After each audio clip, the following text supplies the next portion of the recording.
Continuous provision, messy play. Messy play involves children using all their senses in the process of exploration, especially the sense of touch. To support children's learning through messy play, try to offer children plenty of opportunity to mould and manipulate materials and not have a focus on making or producing something. This sort of play leaves the child free to explore all sorts of possibilities. It helps children to tap into their innate curiosity about the world around them and their strong desire to explore and find out more. The creative process is characterized by risk-taking, trying things out and experimenting. Benefits. Messy play, therefore, brings benefits to all children's learning, but may have particular benefits for particular groups. It offers children who are new to a setting a way to become involved and get to know other children. As this sort of play does not rely on words, children who are in the process of acquiring English as an additional language can join in and use the materials with their peers. There is no right way to play with cornflour or dough, and children with special needs and disabilities are able to use these open-ended materials in their own way as part of the group. Item to use for messy play: gloop, sawdust, jelly, wallpaper paste, water beads, shaving foam, shredded paper, soil, baked beans, custard, or lentils, dried beans and pasta. Safety. Always remember to check materials for potential dangers and do not leave children unsupervised. For example, you might want to check the chemicals in wallpaper paste or think about the size of materials such as lentils to avoid choking. When using foods and other new play materials, it's important to always check for allergies and dietary requirements. Outdoors. The outdoors offers all sorts of wonderful possibilities for messy play, as it can be done on a larger scale than when contained inside of a childcare setting, whether home or nursery-based. Children can also make the most of natural resources when playing outside. For example, children can dig deep in sand and soil, use water to make, explore and build things with mud, splash in puddles and explore water in paddling pools, move water using guttering pumps and pipes, and mix larger amounts of sand and water together. Birth to 3. When organising messy play for very young children, practitioners should think carefully about the sorts of materials offered and how the provision reflects children's interests. Mealtimes are a great opportunity for messy play, so it can be a good idea to allow children to explore with their hands as well as with their mouths. Accessibility is important, and as with most activities, messy play for the youngest children should be at their level or near on the floor. Water is much easier to explore when it is in trays on the floor and offers the opportunity to explore without wobbling. Sand can be made more accessible when spread on a large thick plastic sheet, such as a pond liner, with a boundary of blocks to keep it in place. Children at this age cannot make their preferences known through words, so observe the children carefully to decide how long a session should be. Sometimes they will be engrossed for 20 minutes, while on other days they will want to end much earlier. As children get more mobile, they can often like to transport materials and mix them together. The way that I see it, we can either spend our time trying to get them to stop or organise the room to support this interest. For example, place sand and water trays near to each other to allow for easy mixing and show the children how to use the dustpan and brush.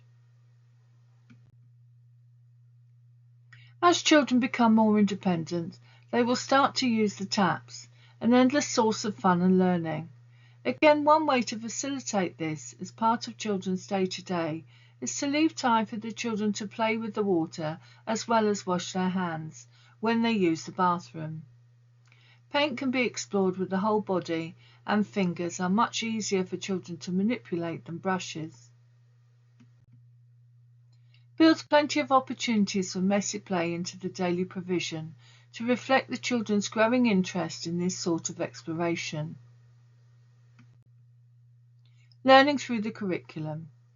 Personal, social and emotional development.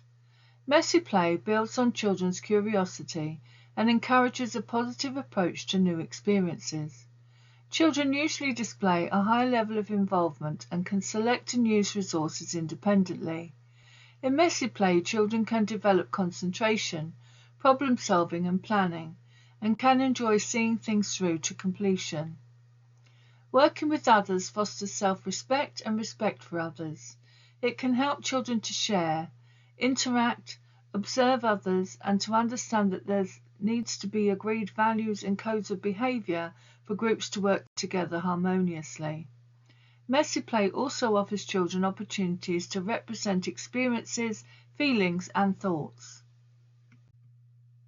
Communication and language, also literacy. Messy play offers opportunities for children to speak and listen, for example when sharing resources. Children use words and/or gestures to communicate, and the informal context encourages confidence.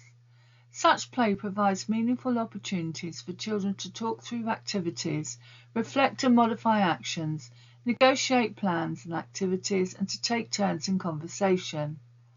Understanding the process of representation through making marks with materials and ascribing meanings to them can help with understanding the symbolic nature of written language. Messy play also helps to develop the fine motor skills needed for writing, for example, hand-eye coordination. The narrative skills necessary for storytelling are practiced as children start to tell stories using materials. Mathematical development. Messy play offers meaningful opportunities for counting, for example, in sharing out resources and responding to questions such as who has more or fewer. Children can learn about concepts of shape, size, line, and area as they sort objects and develop their interest in shape and space by playing with shapes or making arrangements. They might explore spatial concepts and use everyday words to describe position, sequencing events and objects, for example, when creating a pattern on a piece of clay might help children to understand pattern. Children can use language such as heavier or lighter to compare quantities and try different methods to solve practical problems. Understanding of the world. Messy play fosters children's interest in the world in which they live and offers them opportunities to investigate when presented with unfamiliar resources with differing properties. Children can observe, select and manipulate objects and materials and may be able to start to identify simple features, similarities and differences, using all of the senses as appropriate. Messy play encourages children to set their own challenges, to problem solve and find out about cause and effect. Physical development. Children can develop and practice their fine motor control and coordination through using and handling tools, objects and malleable materials safely and in a meaningful context. They are also developing body control, poise, balance, coordination and control in large and small movements through messy play on a larger scale, such as transporting water and sand around the garden. Expressive art and design. Messy play can foster children's interest in and allows them to respond to what they see, hear, smell, touch and feel. They may notice what adults do and can imitate what is observed. They can explore and respond to different media and sensory experiences. As materials become familiar, they may choose to use them in representational play. Children may express and communicate ideas, thoughts and feelings, and explore colour, texture, shape, form and space in 2 or 3 dimensions. Thank you for listening. Here are my contact details. Please subscribe to the channel.